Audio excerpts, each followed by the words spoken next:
Hello friends, the following video is a sample from my Patreon channel. I talk about Patreon a lot on this channel because it's so important to me that you learn the things that I can teach you through Patreon. So this is just a little sample. They're not very long. It's $5 a month. You get 5 videos a week, Monday through Friday. It applies to both at-home homemakers and payroll homemakers. And this is where you can decide if you want to be mentored by me. So if you decide you want to be mentored and you're in the Patreon channel, you've paid your $5, go look at the tiers and see what you need. All right, that's it. Have a wonderful day.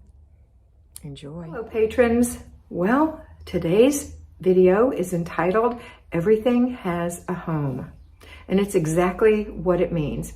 Every item in your house that you love, need, or use must have a home. And that home can't be floating around out in the open. It needs to be stored. If you're not using it or enjoying it, it needs to be stored. And that is where right now you might have hidden clutter.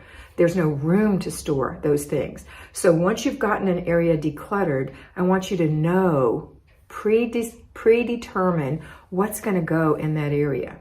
You might not be able to predetermine down to the last little thing, but you can get a good general idea. This is where I want games. This is where I want crafts. This is where I want shoes. This is where I want coats. This is where the underwear goes. This is where the sheets go. This is where the linens go. This is where the sports equipment goes. This is where the vases go. Everything has a place.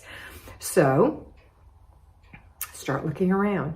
Get out your pen and paper. Start making plans. If you haven't decluttered in areas, or even if you have and you haven't assigned it a spot, sort of just kind of stuck things around, it's time to organize.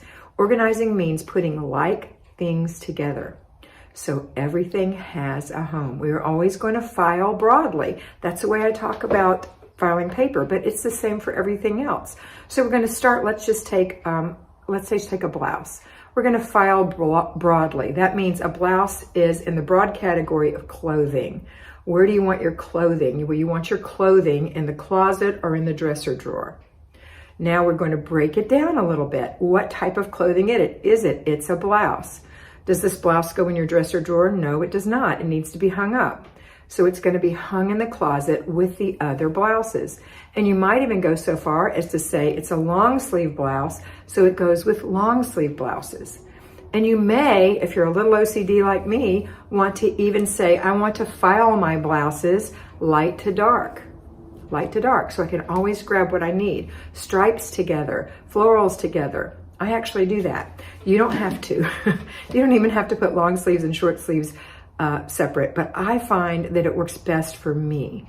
Okay, so you're going to start by filing broadly. It's an item of clothing. It either goes here or here. The same with a pair of shoes. The same with your underwear. The same with a sweater. The same with a cardigan. They all have the broad filing of closet or dresser drawers. Now you may have an additional file for your clothes, and that might be maybe the front hall closet is where you want coats. So you might want some of your coats or all of your coats in that area. But you have to organize, you file broadly. So let's talk about cleaning equipment.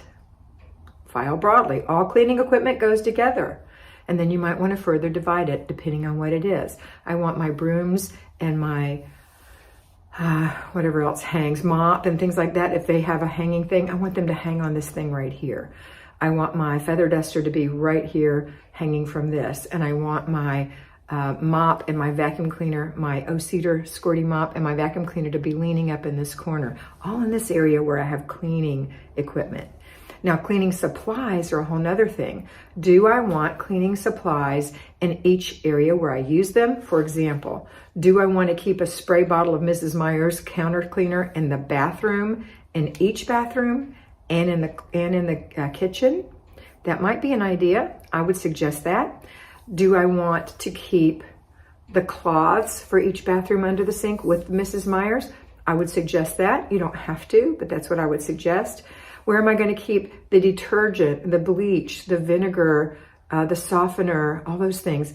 in the laundry room or near the machine. That's where you want to keep it because you're going to use it in that area. You might have a cupboard in your laundry room if you're so blessed, and you might choose to keep everything in there except your bottle of spray. And it doesn't have to be Mrs. Meyer's. It could be Clorox. It could be Lysol. You just need something to squirt in the sink and the toilet. Not two separate products. This is for your daily swish and swipe. So keep them, you might want to keep them in one place, except for that one bottle of spray. One in each bathroom, one in the kitchen. Okay. So if you want to keep your Windex and your Pledge and your spot remover and your carpet spray and whatever else you have in that cabinet, that's a great idea.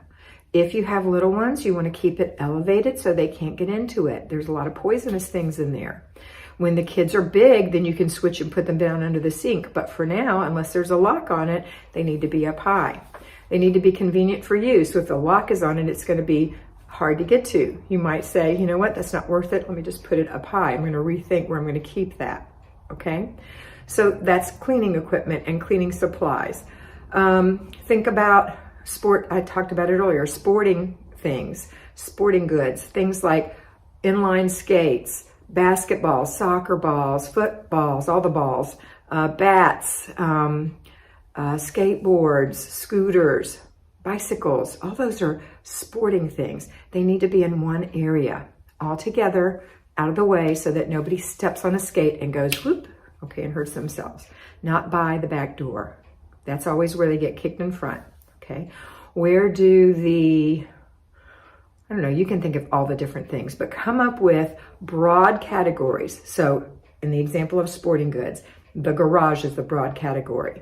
The more in-depth planning for that would be, okay, by the garage door, halfway down the wall to the garage door on the right, separated by sport. You could do that. So the glove and the bat and the ball right there. The skates and anything skatey right there. Knee pads, helmets, the bikes right there. So you kind of have an idea. And if it gets kind of in that area where the kids can kind of put it in that general area, it's good enough. You can go tidy it sometimes. You're not decluttering when you tidy. You're just putting things where they go in a little better organization. However, you may not be that person. That might not appeal to you. You might just really want it just to be in that general area, and that's good enough, and that's fine with me. The whole idea of this is that we want to streamline our home and we want to know where everything is. Okay? So this is your plan. Think about it, write it down, get your house organized in your head, and then start implementing that as you declutter.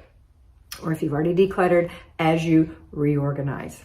Okay, that's it for today. I hope you have a fabulous day, and I hope you always remember to be beautiful, because you are beautiful.